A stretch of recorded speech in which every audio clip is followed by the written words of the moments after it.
learning to paint in pre-modern China. To discuss the Met's latest classical Chinese painting exhibition, I have on today the curator Joe Scheier-Dolberg, returning to ChinaTalk for the second time. Thanks so much for coming on and being part of the show, Joe. Oh, it's great to be back, Jordan. Thanks. All right, we're doing a audio walkthrough, talking through some of the real standout paintings that you chose to exhibit um, for the spring rotation. We're gonna make a YouTube video out of this. ChinaTalk now has a YouTube channel, which I think would probably be the better way to experience this conversation because then you'll be able to look at the paintings as we're talking at them. So if as we're talking about them, so just search ChinaTalk on YouTube and you will find our channel. So Joe, what was the vision of this exhibition? Well, the exhibition, Learning to Paint in Pre-Modern China, I basically organized this very simple idea, this very simple question, namely, if you were a young kid born in pre-modern China, Songyuan Mingqing, and you found you had artistic talent, how would you go about cultivating that talent and really mastering your craft as a painter? And, based on the artworks available to me for the show, I divided it along four categories: learning from family, learning from friends, learning from manuals, that is to say, painting manuals, and then finally, and most abstractly, learning from the past. Because as we know, many pre-modern Chinese painters were continually inspired to innovate and transform what they found in the canon as it came to them from earlier Chinese art. So that's how the show is arranged. And as you walk through, you get a few different slices on each of those types of learning.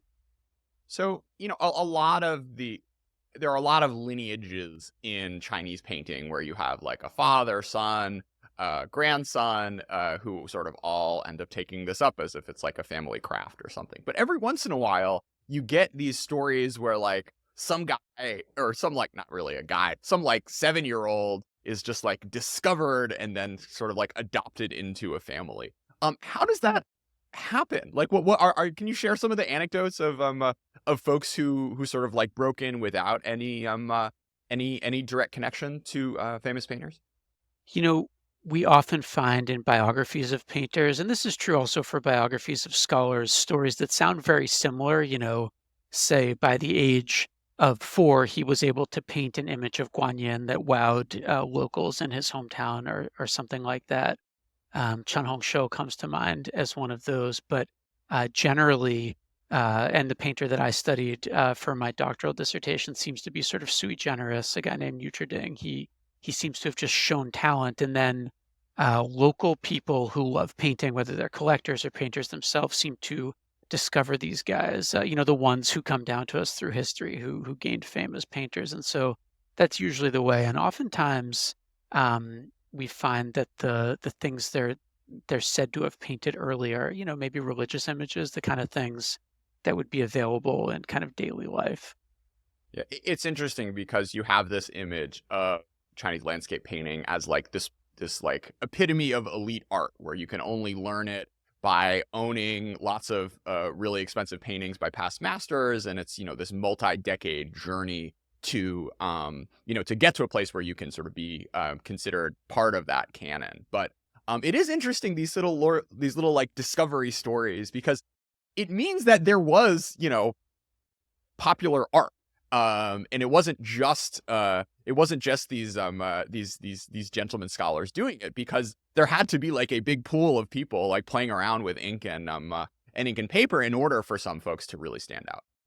Absolutely. The third section of the show, the learning from manuals part, admittedly, we begin the show with that elite literati tradition, people who had access to the very best through their family, through their friends. But then you get to the third section, and especially starting in the late Ming, the 17th century, you start to have painting manuals, and you can go to the bookstore and you can sort of buy your way into at least like a kind of a way to open the door to that elite tradition. If you have a few coppers in your pocket, you can buy the Mustard Seed Garden Manual. You can buy the 10 Bamboo Studio if you have a few more coppers in your pocket, and gain access to that tradition without knowing Wang Shimin or knowing Nizan or whomever. Is there like folk art that's 1,000 years old on scrolls that survives? folk art that old, I struggle to think of what it would be. In the Dunhuang, the discoveries from the Dunhuang cave, we have some images that are probably the closest we could get to that, religious images, not made as necessarily elite art traditions, but which were important as teaching tools brought by our itinerant monks. And so Hmm, you have illustrated sutras and that kind of thing. Very precious, but not elite art per se. interesting. All right, well let's take our little tour then. So we walk into the first room, and to your right there are three horses. What's the story behind this fantastic piece? This first gallery of the show is where I introduced the concept of learning from family. And to really try to crystallize that for the audience, I wanted to do a really in depth case study of a single family. And the family I most wanted to do this with, and which it wasn't obvious that I necessarily could with the works in the collection, was the family of Zhao Mengfu and Guan Daosheng. This is the most famous power couple in Chinese painting history. And thanks to loans from a couple private collections, I was able to bring together in this one room works not only by Zhao Mengfu and Guan Daosheng, the power couple themselves, but also by their son Zhao Yong, by his son Zhao Lin, and then by a grandson on the other side of the family, Wang Meng. And in fact, one of the Wang Meng works was made for their great grandson. The Wang Meng made it for his first cousin once removed. But the work that really put this idea in my head, the notion of an artwork that uh, sort of encapsulates the transmission of an artistic tradition across generations, is the one you're referring to, the so-called three horses and grooms of the Zhao family.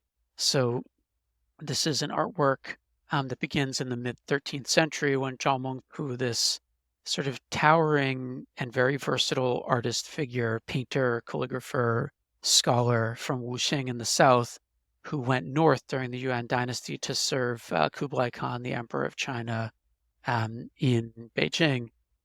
He paints, a fairly straightforward image of a horse and a groom, straightforward on the face of it, but as we'll see, it's a really innovative, not to say revolutionary painting of a horse and groom. What makes the hand scroll into a sort of intergenerational artifact is that later, it was, 50 some odd years later, it was shown to his son Zhao Yong, and Zhao Yong was asked to contribute his own horse and groom painting. Zhao Yong had studied painting with his father and mother, and so he added a horse and groom. And then 2 months after that, his son Zhao Lin was asked to contribute his own horse and groom. And so we get his three horses and grooms by three members of the Zhao family in succession. And so, like, these are different. Is it all on one scroll, and they only and like the son and the grandson only had one shot, or are they sort of glued together? Like, how did it physically work? It began its life as just a single painting, Zhao Mengfu painting on a piece of paper, and then that was mounted to a hand scroll. And then later, additional pieces of paper were added Gotcha. after Zhao Yong and Zhao Lin made their own scrolls. And so you'll see the seams in the paper when you get there. And this is a kind of iterative process that's theoretically limitless. And you will see composite artworks on hand scrolls like that. And then when we talk about the idea of colophons or tiba, the calligraphy that's mounted after the paintings or sometimes before. That's another way to sort of extend the life and the scope of a hand scroll. And as I say, the scope is potentially infinite. You can just keep adding and adding with each remounting. Well, we'll get to the 70 feet. Is it 70 feet? Yeah, Right. 70 All feet. right. Well, a little later in the show, we'll talk about a 70 feet long piece that is a real showstopper. But I do want to stay on the Jiao Mengfu horse for a second. So it's on in this like really weird 3/4 pose. It's very sort of bulbous. What's so remarkable about this animal for you? Zhao Mengfu was slotting himself or basically joining up with a tradition of horse painting that goes back to the Tang Dynasty. There are all these famous horse painters, and he would have known them and studied their works. And oftentimes the horses that they paint for us are painted in profile. We see the whole body of the horse stretched out in all its power and majesty. And, Zhao Mengfu could have done that. But what he's done here is he's turned the horse in a way, three-quarter profile to us, so that what he's required to do is foreshorten the body of the horse, and he chooses to do that in this strikingly geometric way where you get, a perfect half circle for the rump of the horse and then a nested, perfect partial circle for its haunch. And he's sort of upping the difficulty for himself. He's requiring himself to present a higher level of three-dimensionality, and it's a start routine with a higher value for him. So Hmm. that's something striking that he's chosen to do geometrically and to challenge himself as a painter and show that he's doing something new. Uh, let's talk about the mane for a second. It's this really striking like contrast of white on the top and then black as it sort of like falls down. What do you think is going on there? Yeah, it's basically a two-tone mane, as you say. The lighter part at the top is described just by negative space, that is to say, the blank paper untouched by ink, and then the bottom part is described by this combination of wet and dry brushwork that creates a real feeling, a tactile feeling of hairiness of the mane. Describing the upper edge of the mane are these little chatter marks of light ink. And so, you could look at this mane as simply, one of these variations of horsehair, where the top part is light and the bottom part is dark. But, what I've come to see it as, and what I think is a really exciting possibility, is that he's depicting a very glossy, shiny black mane of a horse, where the upper part is reflecting the light back at us, and the bottom part is just showing off the sort of glossy black quality. And what makes that so striking is that famously in Chinese painting, the play of light is diminished if you were to compare it with, say, European painting of the same or later period, where there's this real interest in a fixed light source and bright shadow and reflectivity and reflections. In Chinese painting, generally, artists tend to depict everything as if it's under a heavy diffusing filter. And so the light is extremely even. You don't get reflections, you don't get shadows. That's seen as it's kind of dirty. It's a little off, a strange way to paint. But Zhao Mengfu's clearly interested in that optical effect here, and paints it in a very unusual and very eye-catching way. Um, so there's this, kind of awkwardness when you have three generations and you're going to compare them, and like this sort of three-quarter horse is like a, absolute classic. Like the Met put it on its on the cover of its like what is Chinese painting book. And the other two are, I don't know, a little more forgettable, I guess. And this is sort of a tricky thing with these generations is often, you have one that's a real standout, and either the dad or the son doesn't end up quite delivering what the most famous person in the family was able to achieve. Yeah, it's hard to be born into a famous family where not only your father but your mother are both famous painters and calligraphers. And there's a gift to that, but there's also a burden that comes with it. And I think when you look at these images by Zhao Yong and Zhao Lin, you can feel that burden a little bit. I only realized once the first two rooms were installed that um, it's a lot of pressure to put on these sons and nephews and grandsons and sometimes daughters who follow in the footsteps of famous parents. I mean, I think I would say about the Zhao Yong painting and the Zhao Lin painting, the son and the grandson, we would love each of these paintings, and each of them would be an absolute showstopper if we only had them. Mm. But because we know Zhao Mengfu's level of accomplishment, we see them all mounted up in the same scroll. You can see by comparison that Zhao Yong is doing something a little bit more conventional. I talked about that idea of responding to the horse painting tradition of showing the entire horse in profile. So you see the majesty of the body. I mean, that's what Zhao Yong is doing. He's building upon a tradition from Han Gan to Li Gonglin to other painters before him, and he's doing it really well. He's not pushing the envelope the way that his father did. Likewise, I think I would say, Zhao Lin, the grandson, as water pressure gets heavier, the deeper you go in the ocean, I think a similar thing is happening to him. He's feeling the pressure a little bit. Zhao Mengfu paints his in 1296, Zhao Yong in 1359, and then it's the grandson Zhao Lin 2 months later in 1359. The collector comes to him and says, I want to collect them all. I'd like to have your horse and groom. And his is a bit more conventional still. There's a bit less vitality in the human figure than I think you see in Zhao Mengfu's and in Zhao Yong's even, and maybe a little bit more convention in the depiction of the horse. Um, yeah, not everyone can be Bronny James.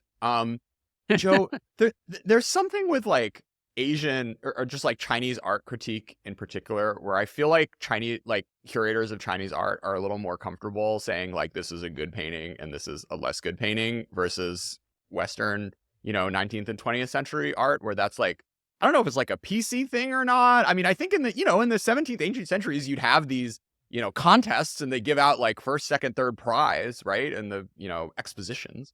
What is, am I onto something here? Oh, no, absolutely. I mean, Jordan, the whole idea of talking about quality has become outrageous. It's an outrageous idea, in academic art history. And I think it links up to this very old practice of what we call, in English, we would call it connoisseurship. And it's not what proper scholars are supposed to do anymore. We're supposed to be about ideas, even in recent years with the so-called material turn, where people have turned back to the artwork and looked at it very closely. The idea of sitting around, you envision kind of like a dark wood paneled kind of drawing room with leather sofas or chairs and just a bunch of blowhards holding forth about this is good and that's bad. This is not what we want to do. But I would say there's this parallel tradition in Chinese language scholarship and in China of what we'd call jianding, appreciation and authentication. Where and this is something that goes right back into the colophons, where you see people arguing about authenticity and quality, and debates about authenticity go back to the 4th century CE at least. And I think that there's a little bit more comfort in Chinese language and in those of us who are constantly in discussions with our colleagues in East Asia, talking about the dirty word connoisseurship or tianding.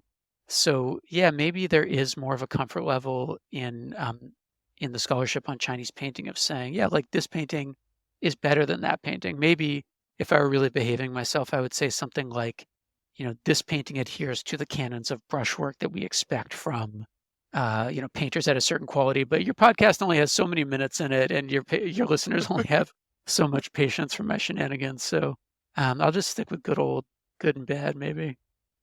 So I want to talk about the husband and wife painting, which is one of the more striking ones.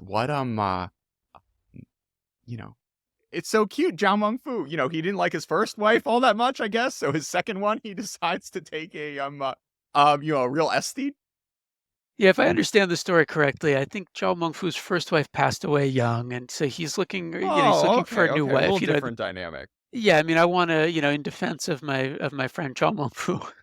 But as it so happened, there was, Zhao Mengfu is from Wuxing in the south, and it so happened there was a famous young woman who lived in Wuxing, also who is famous for her scholarship and for her training in the scholarly arts. She was born. This is Guandao Sheng, who becomes his second wife and the mother of the children whose paintings we see in this gallery and grandchildren. Um, she was born to a family that didn't have any sons in her generation, and so it seems that they poured all of their commitment to scholarship that was their family tradition into training her. And so she gained a background in, sort of the classical tradition, and she gained training as a calligrapher, and she took up painting as well. Now, Zhao Mengfu is famously versatile. You might say, I don't know, maybe the most versatile elite painter in pre-modern Chinese history. He painted everything: figures, horses, landscapes of all different types, etc., Buddhist figures. And Guandao Sheng, on the contrary, was a specialist. She painted ink bamboo pretty much alone, although it seems that she also painted ink bamboo in landscape. That seems to have been her specialization. What we have in the galleries right now, and this is an incredibly rare opportunity for the next week or so, while this rotation of the show is up for visitors to see, because this is an artwork from a private collection, and it pairs a painting of a rock and orchids by Zhao Mengfu with a painting of ink bamboo by Guandao Sheng, and they've been mounted together as a kind of composite artwork since at least the 14th century, from around, let's say, like 50 years after the death of these painters. And so it's a remarkable artwork. It shows, facets of both of them, and also is a kind of crystallization of this companionate marriage that was based in a shared communication around art. It's really amazing. Yeah, I mean, this is not like super common, I think, in the Ming Dynasty, right? Ming, right? Yeah. Yeah, sorry. Relationships of equality and respect between men and women is not something that's like super common, I'd imagine, in sort of elite Yuan dynasty families. So to see this just represented on ink and paper is just like a really precious thing, I think. Oh, absolutely. I mean, I think these are the sorts of things that feminist scholarship of the last 30 years or so have really brought to our attention, is that if you go looking for them, you will find a broader range of types of relationships, levels of participation in elite society among women who were scholars. And we see interesting examples in the Yuan, and then increasingly into the late Ming. And then in the Qing, I wouldn't say the floodgates open, but you get more and more women participating in a public way. But Guan Daosheng was really special. I mean, she made an impression in Wuxing in the south before they went to the capital. And then when she and Zhao Mengfu went to the capital, they were kind of the toast of the town. I mean, he's this big swashbuckling guy, full of all these talents, and she's this strikingly talented woman painter, calligrapher, scholar. And they were honored for their accomplishments by the court, and they definitely made a big impression on people. Let's talk about the Wang Hui and Wang Shimin paintings you have. Hmm. Right. So we're transitioning here from the section on learning from family into the one about learning from friends. But, what folks will see when they come to the exhibition is that these categories are porous, and, there's plenty of family in the friends section and vice versa. But, what we have here is a remarkable album painted by Wang Hui, who was sort of the most celebrated landscape painter of the early Qing, uh, painted for his mentor, Wang Shimin, who was an elite scholar, painter, calligrapher, etc., Wenren, literatus, who studied with Dong Qichang, the great painter, calligrapher, theorist of the late Ming, and was Dong Qichang's chosen inheritor of his legacy. So Wang Shimin has all this knowledge and direct experience of the most influential literati painter as his teacher, and he hands that down to his students, one of the most important of whom was Wang Hui.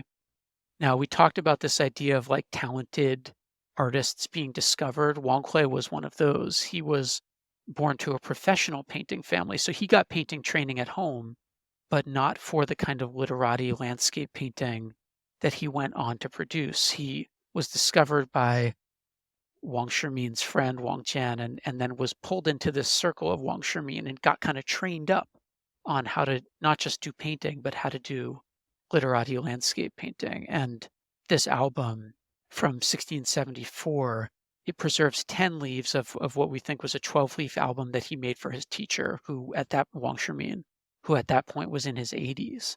And so you see Wang Hui here really pulling out all the stops to impress his teacher. I mean, this is, your teacher never stops being your teacher, no matter how old you get. And I think for most of us, you never stop wanting to impress your teacher. And you can feel him putting his whole heart into each leaf of this album. And it's very much the type of album that these guys in this circle, the so-called Orthodox school, made for each other. Each leaf has Wang Hui basically painting in a different old master style. So, Li Cheng of the 10th century, or Zhao Mengfu, he's painting in Zhao Mengfu style, 13th century, 14th century. And he's basically showing off his mastery of the whole canon to his teacher, saying, see, I listened, I got it, and I've transformed it into my own personal style. So that's great.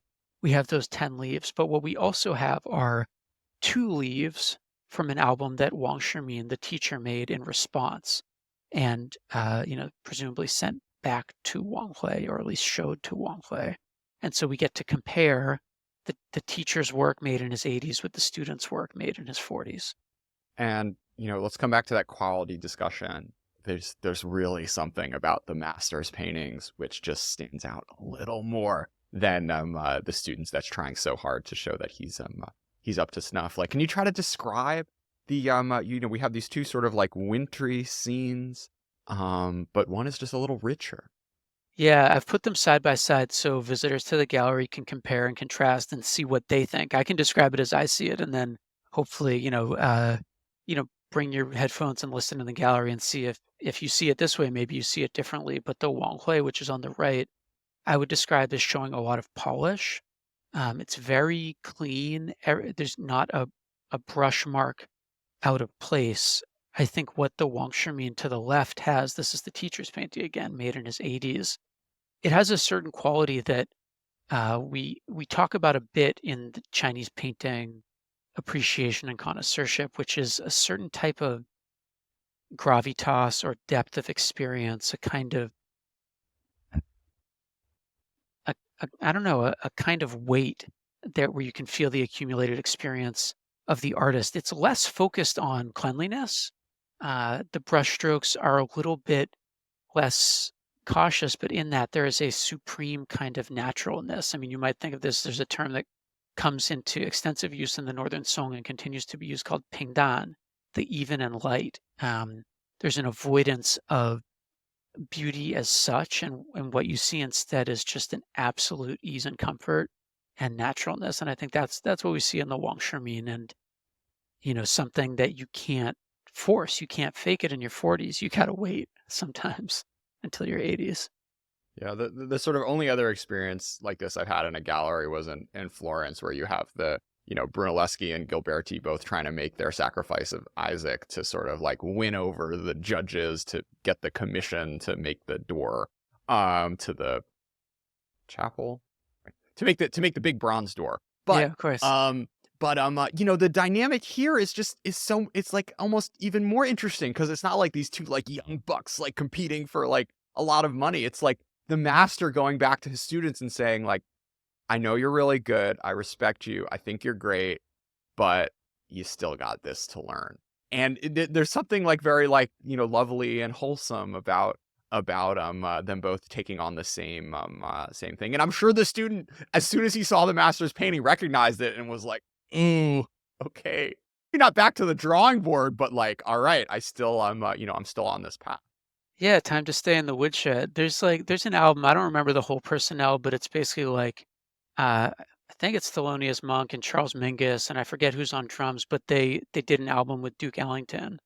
And like Duke Ellington's the king. He's this elder statesman, but he's also a little more conservative, like within a bebop context. And he comes in and he just goes ham on all of them. And you can tell that they're like, wow, the old guy can still cook. I think that there's something similar here where it's like, there's a quality that you gain through experience that I think, certain artistic traditions really value, and Chinese painting and calligraphy certainly values it.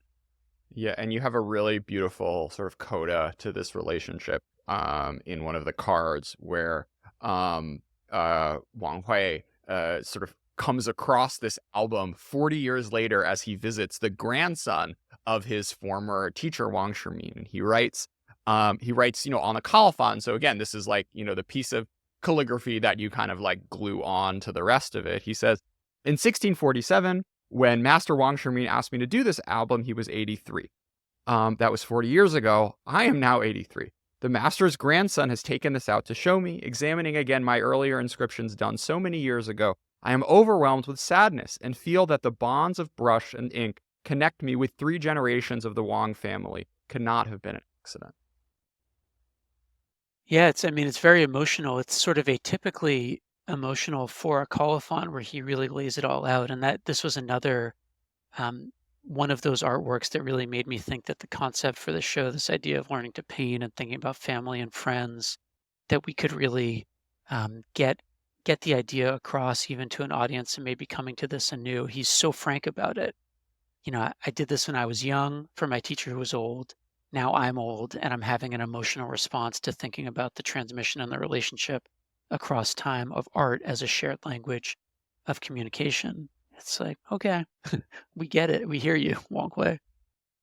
you can often glean all sorts of information from colophons, and sometimes you get a depth of feeling like this, but it's rarely this straightforward and this deep, where he's expressing a feeling of being moved by seeing the artwork of his teacher paired with his own artwork made for his teacher. And he says, I am emotionally moved by this experience. I mean, I think we as viewers often get emotionally moved by artwork, but to have the artist himself tell us that he was moved by the experience and it made him think of this human relationship, it's quite amazing. Was this Choya? Did he paint also? Yeah, they're all in that family. Everybody's a painter. Okay. So, I mean, we were talking about families earlier, like kind of down the generations, I guess you just like it just starts to be a trade and like you have some like market value just because like you're someone's kid. Or you also probably, get the head start of like, your grandpa like traded paintings with everyone. So you have this collection that you can sort of build your skills off of. Yeah, those are sort of the two sides of it. I mean, if you're a professional painter, oftentimes, yeah, it's handed down. Like Wang Hui, if he had stayed with his dad, he maybe would have become a professional painter and, made money from painting more explicitly and more in the marketplace than he ended up doing. But descendants of Wang Shimin, and we'll talk about Wang Yuanqi eventually as an example of this, yeah, that's more passing down the family tradition, and you get an enormous leg up by having access to the best as a kid. Just like a Clinton running for president, but you're a painter from the Ming Dynasty. Dong Chi-chang going into the next room. What a weird one. Super weird one. What's going on here? Well, Dong Chi-chang is the revolutionary painter of the late 16th and early 17th centuries. And aesthetically, he is very interested in disjuncture, in discomfort, in off-kilter angles and landscape forms. And this is an excellent example of that. I mean, Dong Chi-chang is the fountainhead of this whole tradition that becomes known as the Orthodox school. And he's obsessed with old paintings. He's buying them, he's looking at them, he's interpreting them, and he's creating new works in response. But his works don't look like the old works. Often they look like this one, fractured, cubist, strange, as you say. And it's one of the things that people who love Dong Chi-chang love, and it's definitely one of the things that people who really don't like Dong Chi-chang don't like. But he, where he places his elegance is very much in something that will probably not be evident on the viewer's screen right now, but is in the materials. He was obsessed with paper. He was obsessed with ink. All of that is fastidious and really kind of lovingly prepared and applied, and just almost fetishistic in how fine the materials are. But if you look at composition, it's always off kilter. So going into the next room, we are sort of moving forward in time a little bit, and people a little democratizing. Like you get to start learning out of books instead of spending the equivalent of millions of dollars on paintings from hundreds of years ago. Yeah, I mean, the literati tradition is not just elite, but elitist specifically. And, increasingly we're finding ways in the galleries to kind of like display vernacular art, explain why it's interesting. But I will But admit, is it really that interesting? Oh, Come no. on. No, Joe. it's great. I'll make a strong argument for vernacular art any day, but it just so happens that with this show, it is totally solipsistic literati art in the first few galleries. I just leaned right into that in part because when it comes to learning from family, learning from friends, those are the stories I have to tell. But yeah, we're throwing the doors wide open in the Francis Young Tang Gallery. It's Gallery 213 at the back of the Horseshoe of Galleries, the suite of galleries. And this is called Learning from Manuals. And it zooms in on this moment in the 17th century when painting manuals start to be printed in great numbers. And yeah, you could go down to the bookstore, you had some copper cash, and exchange it for these printed books that had not just explanatory text, but also images. So if you don't know Wang Shimin, you don't know Dong Chi-chang, you don't know Wang Yuanqi, you can gain access to what old paintings are supposed to look like.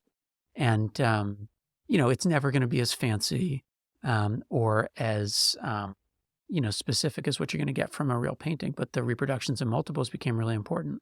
Yeah, so we were talking earlier about the prints, and how these were sort of woodblock books. And the sort of, if anyone has a chance to go to a museum and look at traditional Chinese painting, like the magic is just looking at the gradients of gray and the quality of the ink and whatnot. And like that's not, it's kind of hard to do with like a mass produced thing. But as you said, like we were looking at the these leaves from the uh Palace of the Mustard Yeah, Garden? Mustard Seed Garden Manual. Yeah. Mustard Seed Garden Manual, and you would have at least two colors where they try to do like a light gray and a dark gray, which is, better than nothing, right? Absolutely. Yeah. I mean, if you're trying to learn how to paint and you have access only to line and not at all to wash, you're going to end up probably pretty limited as a painter. So the technology of woodblock printing is quite versatile and quite advanced by the 17th century. And so, through multiple woodblocks,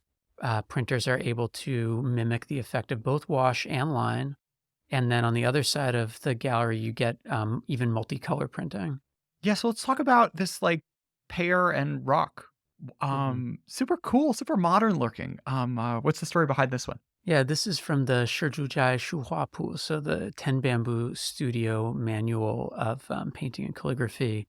And this is the earliest successful attempt at multi-block, multicolor woodblock printing in East Asia. And we have a kind of mixed set of prints that were acquired a long, long time ago, but very seldom shown. And here I've brought out a selection of those. I mean, these are a little different from the Jedzia and the Mustard Seed Garden Manual. They're a little bit more of kind of like a luxury collectible in their own right, but you could conceivably use them to learn how to paint some of these rock and fruit subjects, flower subjects. It's rich in both of those kind of bird and flower type subjects. It's very rich in that. It's not a landscape collection, though. So the next room we like skip forward a few hundred years, and we have Zhang Daqian riffing off of Dunhuang of all things. Right. So we've entered into the final section of the exhibition, and this is the most diffuse, the most abstract, called Learning from the Past. And here I'm just highlighting the fact that so many Chinese painters found their way forward through studying the past. And most of the exhibition, as the title indicates, is from Premodern China, but we had a concentration of works from both Zhang Daqian and his friend and student Xie Liu that are from their time in Dunhuang or just after their time in Dunhuang, that reflect the sort of unique type of learning from the past that they attempted to do up at this Buddhist cave oasis site in northwest China, Gansu province. And they went there from 1941 to 43 and spent their time just intensively studying this peerless collection of cave murals and cave art that was made, between the 5th century and the 13th century. And, it was so important to Zhang Daqian and to Xie Liu because they were from this group of people who were still very interested in old Chinese paintings, but they're living in a time when it starts to feel like maybe Chinese painting has run its course. And some very serious scholars and educators are saying, look, we can't paint paintings in response to the past anymore. This like Wang Hui tradition of studying old masters, it has to go because it's not forward-looking, it's not modern, it's not scientific. And so what Zhang Daqian is discovering in Dunhuang is something even older than the Wang Hui tradition, the literati tradition that we've been talking about up until this point. It's old, it's ancient, it's Chinese, it's very interesting, and it hasn't been studied at all because it's basically been in these sealed up caves from the 13th century. Nobody knew about it. So he studies these murals, he copies them, and he creates lots of new work in response. And that's what you'll see in this gallery are some figure paintings by Zhang Daqian and Xie Liu made in response to what they saw at Dunhuang. And it wasn't just for them, like, they're not just doing archaeology. They're trying to make an argument for a new kind of painting that's both Chinese, has links to something ancient, but also is modern. Yeah, I mean, this is like it was another Wang who was he was trying to do land reform, and everyone was like, this is a bad idea. And then he finds something in like, like pre-Confucian texts that says, in fact, like this is the traditional way of like taxing land. And I'm embarrassed with my my lack of Song Dynasty history memory, but the sort of like, finding something really ancient to do something sort of modern and interesting and different is, yeah, I mean, people do it in the West too, right? With like, Oh yeah, the but Renaissance. yeah, It's a classic move, right? Like yeah, everything that happened in the medieval period is garbage, but everything that happened in the Greek and Roman period, we can draw inspiration from that. Neo-Confucianism, same deal. It's like the recent past is tainted and it's decadent, but there's some kernel in the distant past that we can go to, and that is absolutely the move that they're doing at Dunhuang, and it proves really productive. all right. So let's take a little stroll into your final room, which has an absolute showstopper. When you walk in from the Dunhuang room to your right, talk a little bit about this new painting. Right. So this is the sort of finale of the exhibition. It's the finale of the learning from the past section. And this is a painting that is newly promised to the Metropolitan Museum and is sort of newly discovered in a sense because it's, What does promised mean? oh, That so seems like you're a little worried. I don't know. this is sort of a technical way of donating an artwork to a museum where you can sign a contract that says, I will give this artwork to the museum before the time of my death, heaven forbid, or at the time of my death, it will become a bequest. Okay. And so it's a way for a collector and a donor to signal their intentions and to put them, sort of carve them in stone, but to retain the artwork in their own possession. Technically, this work has also Okay, become so you can't unpromise because you get the tax write-off, but it's just like it can be in your house until you say goodbye. promises are forever. There's a whole story, for any donors who want to hear about all the implications of how this works, by all means get in touch. You know how to find Jordan. But basically, yeah, it's a way of signaling one's intentions and allowing the museum to plan for the future while Gotcha. also being able to retain this connection to the artwork. And then when the artwork the gift is formalized, then we cross that bridge. This has also become a partial gift, and that's a whole other thing. But so it partially belongs to the Met, and the rest is promised. And that's sort of a theoretical distinction, but you'll see that on the label, partial and promised gift. Oh, what's partial? One can donate a portion of the value of the artwork in any given year, and then continue to give it over time until it completely belongs to the museum. So that's like there's some tax reason for Yeah, that. exactly. All right, enough of that. This painting's super cool. Why? So this, as I was saying, this it's by Wang Yuanqi, who's the grandson of Wang Shimin. We talked a lot about Wang Shimin and Wang Hui, and how Wang Shimin brought Wang Hui into his house and taught him from his collection. He also had in his house, as an elderly man, Wang Yuanqi, his very, very gifted grandson. And Wang Yuanqi was at the same time as Wang Hui studying Wang Shimin's collection and learning from the past. And this painting is this tour de force exploration, basically, of everything that his grandfather taught him about the past. It's 17 inches tall, which is very tall for a hand scroll, and it's 70 feet long, which makes it the grandest surviving hand scroll of Wang Yuanqi and one of the longest, sort of grandest hand scrolls to survive from pre-modern China. It's an outrageous scale for a hand scroll painting to be made in, and it is a single continuous coherent landscape, but throughout the landscape, the artist is cycling through different old master styles while maintaining the coherence of the landscape. So if you're thinking in terms of gymnastics speak, it's a very high start value routine to be able to pull this off, because the landscape absolutely coheres, and the transitions from one style to the next are seamless. But he's giving you, in a sense, kind of his whole vision of Chinese painting history, but he doesn't go chronological and he doesn't go geographical. He kind of goes autobiographical. Like if you remember that scene from High Fidelity where the main character is talking about how he organizes his records, it's all autobiographical. So he needs to know where he acquired the record and when to know where to find it on the shelf. Similarly, Wang Yuanqi starts from the painter who was most important to his grandfather and who his grandfather started him on when he started to paint, who was Huang Gongwang. Huang Gongwang is a 14th century painter and just beloved by Dong Qichang and his student descendants. And so he starts with Huang Gongwang, and then he transitions into Nizan, another 14th century painter also beloved by Dong Qichang, and then back into Huang Gongwang, and then a little more Huang Gongwang, and then you get some Wu Zhen, another important 14th century painter. And, there's a little bit of mixing and matching where it's hard to identify exactly whose style he's painting in. But then we seem to move back into 10th century styles, Juran, Dongyuan, and then into Zhao Mengfu doing Dongyuan and Juran. And so, it's a very didactic scroll. It's a scroll that seems to be teaching somebody something. And, that may be a clue to what it was for and the context in which it was made. Yeah, so he was in the court. He was like Kangxi was this big fan of this guy at this point, and I guess the hypothesis is that this is sort of like a here Kangxi, like weird Mongolian guy. Here is your Manchu. Jesus. Here Kangxi, like Manchu interlocutor. Here, like learn all about our majestic Han backstory. I do want to just talk for 1 second about this very weird part of the painting, which is this sort of like marshy flat land bit. What's going on there?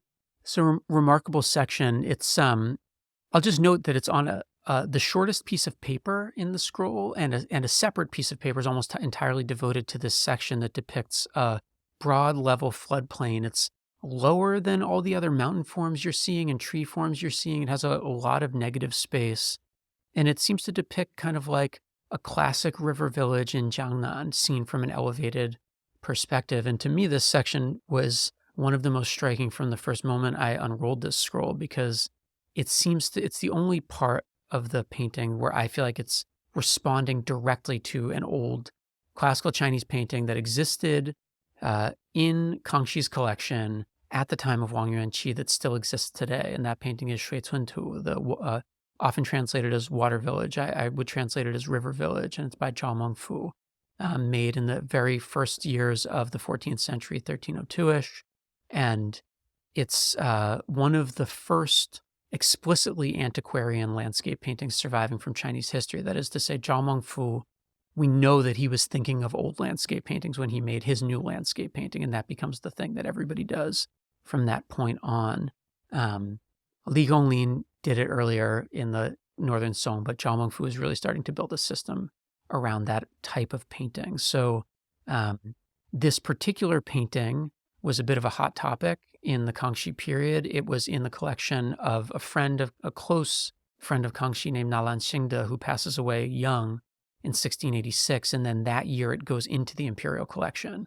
And a lot of the Wang Yuanqi types who are in Beijing at the time, the Southern Han scholars who had studied that painting, are looking around. They're like, where'd the painting go? Where is Shui Cun Tu? Because they all loved it.